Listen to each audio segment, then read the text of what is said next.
काँग्रेस बरोबर नाही या एका केवळ मुद्द्याने अख्खी उबाटा सेना आदित्यजी सहित तोंडावर रुमाल लावून बसले आणि एवढा पसीना झालाय आणि म्हणून या पद्धतीचं विधान ते करतात. एनसीपी आपके साथ रहेगी या अरे मोबाईल नाही मीच खाली बसतो आता.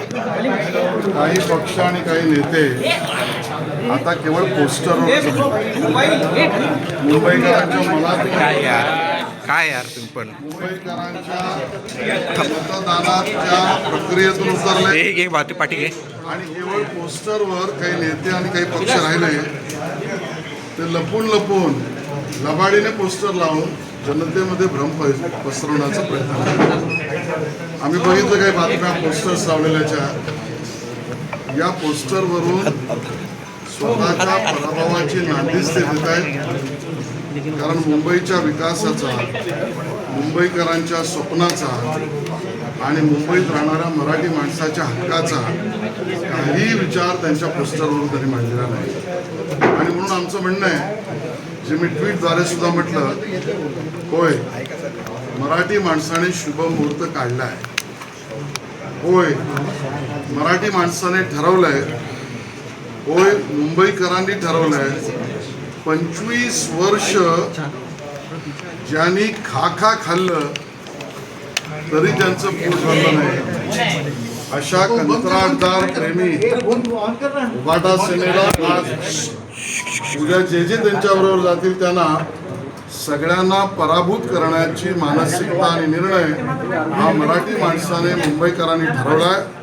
आणि तो शुभ मुहूर्त 15 तारखेला मतदानात आणि 16 तारखेला निकालात उबाटा सेना आणि त्यांच्याबरोबर जे जातील त्यांच्या पराभवाचा शुभ मुहूर्त मराठी माणसाने ठरवला.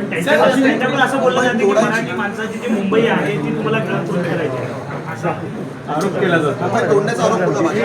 मला असं वाटतं की ज्यांच्याकडे मुद्देच नाहीये ते या पद्धतीचं असत्य, खोटं आणि भ्रम पसरवण्याचं काम करतायत. मुंबई मराठी माणसाचीच आहे, मुंबई महाराष्ट्राचीच आहे.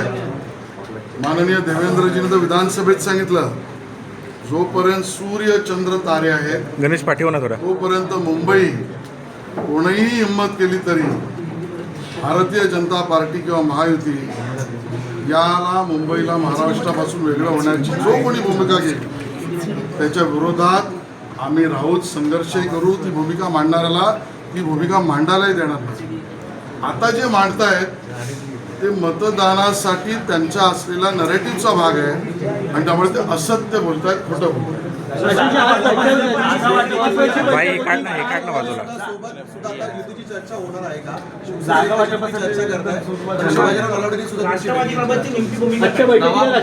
भारतीय जनता पक्षाची भूमिका आमच्या वरिष्ठांना आम्ही सांगितली. आमचे अध्यक्ष नवाब प्रेम मध्ये येते. मी तुला एवढं सहकार्य करतो, तू कर ना. गटाचं नेतृत्व करून निवडणुकीला येणार आहे ते समोर आलेलं आहे. आणि त्यामुळे अशा राष्ट्रवादी बरोबर आम्ही नवाब मलिक यांच्या नेतृत्वाखाली राष्ट्रवादी आम्ही युती करू शकत नाही. शिवाजीराव नलावडे हे त्यांचे कार्याध्यक्ष मला भेटले, त्यांनाही आम्ही हेच सांगितलं. सर, एकनाथ शिंदेच्या शिवसेनेकडून 125 जागा आहेत त्या मागितल्या जात आहेत. काय नेमकी जागा संदर्भामध्ये चर्चा झालेली आहे? होय, आमचं ठरलंय, आमचा फॉर्म्युला पण ठरलाय आणि आमचा आकडा पण ठरलाय. 150+ एवढ्या महानगरपालिकेत महायुतीत नगरसेवक निवडून आणणे हा आमचा आकडा, हा आमचा फॉर्म्युला, हा आमचा निर्णय. आज आम्ही चर्चा केली आहे. दोघेही मिळून RPI सहित आणि त्यांचेही मित्रपक्ष आहेत कवाडेजी आणि अन्य आमचे सहकारी यांच्या सहित कोणी कुठे लढल्यावर 150+ आम्ही जाऊ. तो आकडा ठरवण्यासाठीच्या अभ्यासाची आज बैठक झाली. 1-2 दिवसात परत बसून दोन्ही पक्ष नेमक्या किती जागा लढतील आम्ही ठरवू.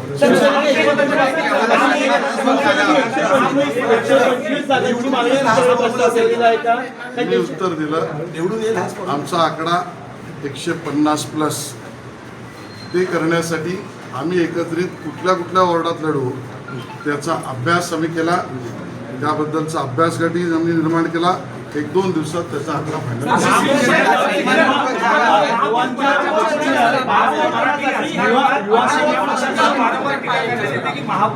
महापौर असणार आणि त्याबद्दल वारंवार भूमिका घेतली जाते.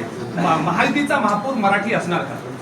महायुतीचा महापौर, मुंबईचा महापौर महायुतीचा आणि तो मराठीच असेल याबद्दल शंका निर्माण करण्याचं कारणच नाही. आमचा सवाल उद्धवजींना आहे, तुम्ही घोषित करा तुमचा महापौर हा कुठल्या गल्लीतून येईल आणि कुठल्या मोहल्ल्यातला असेल, त्या मोहल्ल्याचं नाव सांगा. मुंबईमध्ये युतीची चर्चा आहे. 2 बंधू एकत्र येतील. पुढील 2 दिवसात ही युती जी आहे ते घोषणा जी आहे ती होणार आहे. आज संजय राऊतांनी आणि अनिल गौडांनी राज ठाकरेंची भेट घेतली आहे. कुठेतरी कोण ते कोणाला आव्हान वाटतंय का भेटतंय तुम्हाला? याच्यावर आम्ही काय भाष्य करणार. एकदा त्यांना एकत्र येऊन समोर येऊ द्या. 100 प्रश्नांची बरसात त्यांच्यावर आम्ही करतो.